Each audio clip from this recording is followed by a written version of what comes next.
how do you use something so small as, photography or books or so to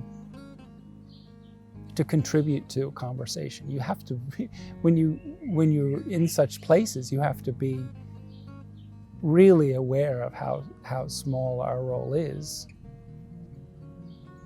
but also kind of a degree of grateful for the fact of being able to help contribute to the dialogue, contribute to a conversation, if not engender a conversation,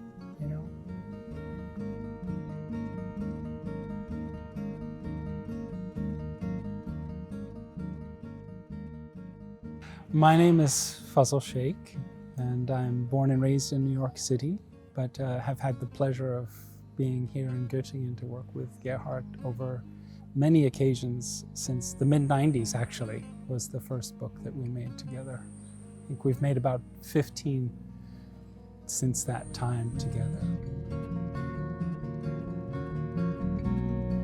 It never interested me much to make a work about something that I had already a preordained sense of how it might look in the end.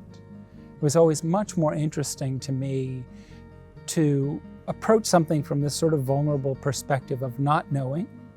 In that way, I think all of my projects have been experimentation to one, on one level or another.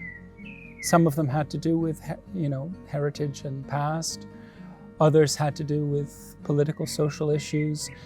Several in more recent times have had to do with a challenge, the ability to work across a divide, whether it be a religious, a racial, or even a gender divide. Are we able to make something allied with another, giving the voice over to another, that establishes a sort of fluidity? There's something so kind of wonderfully but diabolically egocentric about being an artist. You spend so much time thinking about yourself and your place in the world. What is it then to get outside of yourself and realize, actually, it might be worthwhile thinking of lending my tools in concert with others who are lending their own tools in the furtherance of a conversation.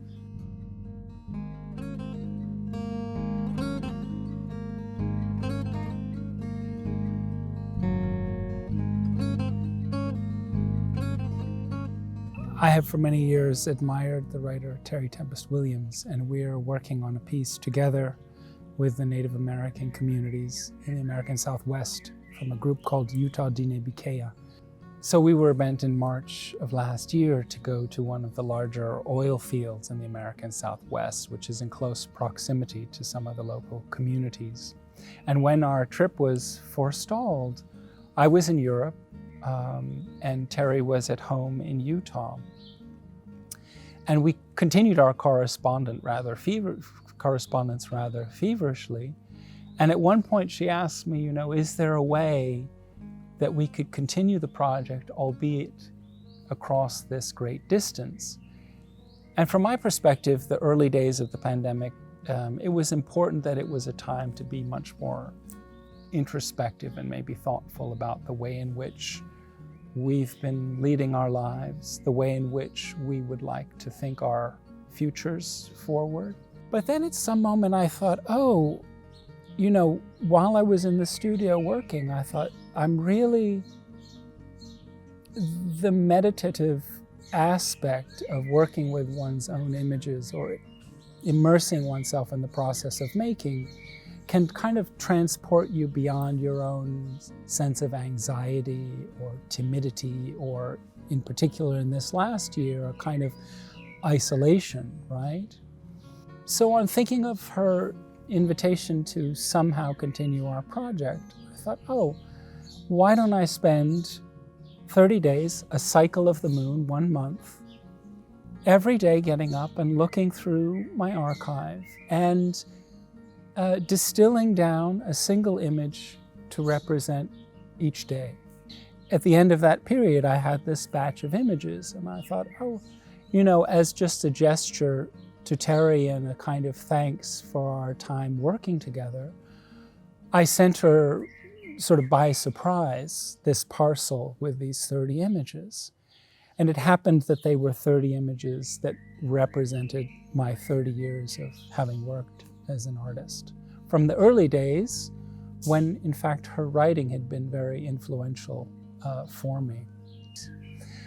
And then this month and a week or so later, she didn't say anything to me about it, but arrives at my door in Europe, this parcel.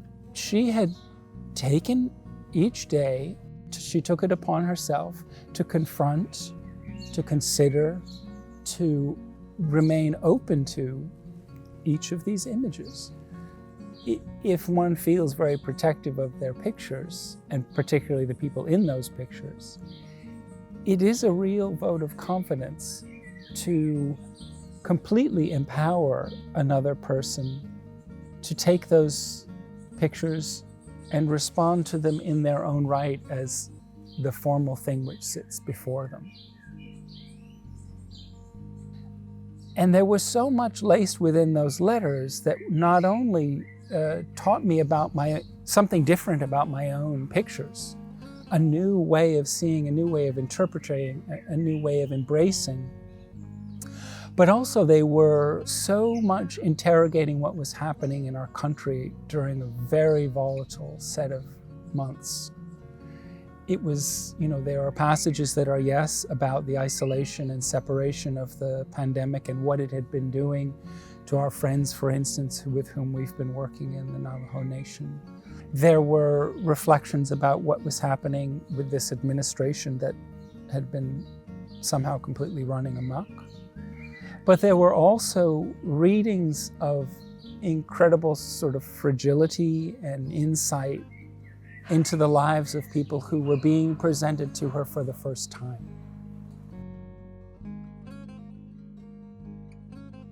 I had immediately the impression that a kind of vulnerability that was expressed in the pictures and in those letters was maybe something that people might be yearning for now.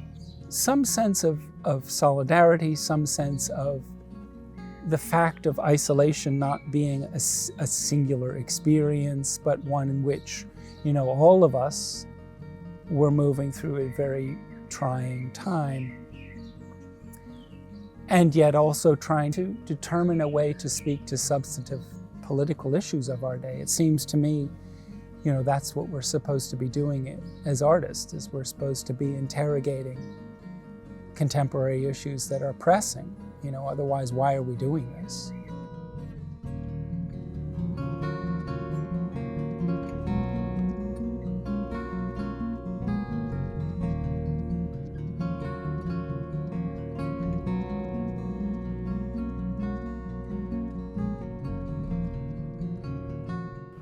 Portraiture is a very odd endeavor. In my estimation, it's one of the easiest things, because so much of an effective portrait is born of a sort of rapport with the person who sits before the camera, but also a kind of ability to let the strength of the person come forward. Rather than imposing oneself on the sitter of a photograph, you allow what is inherently theirs to impact the process. I think my work and probably my personality is rather deferential, and so I'm never very comfortable sort of insinuating myself within a community or imposing myself upon an individual. And in that way, I've never really liked photographing, because I feel that it creates, yes, a moment of intimacy, but it also creates a kind of moment of divide. And I'm much more confident and comfortable waiting until there is that kind of rapport and comfort with another in order to make a photograph. And I think that I learned very on a strategy that seemed not only to suit my personality, but taught me a kind of fragility that was important. And that was this simple act of asking permission. And the simple act of asking for kind of genuine collaboration in making, let's say, a document of a community. There's a very specific moment, and just that simple act of, arriving without a conceit about what you're going to see, arriving with the time to learn and absorb and not impose oneself. There's such basic, human gestures, it seems, beyond obvious even to say that. And yet, I find that, all of these years later, I do exactly the same thing now that I did then, which is just sort of to allocate a certain swath of time to be in a place that interests me, or perhaps where I've been invited, not knowing what I'll make there, and to allow enough time for what is essential there to kind of come forth. And I think that this is the character of things that I'm most comfortable with in working in portraiture, in working in communities, in making books. I mean, I think that an exhibition or a book, for me, is only interesting if it leaves the viewer or the reader with a set of questions, rather than imposing upon the viewer a set of preordained assertions about a place or a people. I find that's sort of too divisive.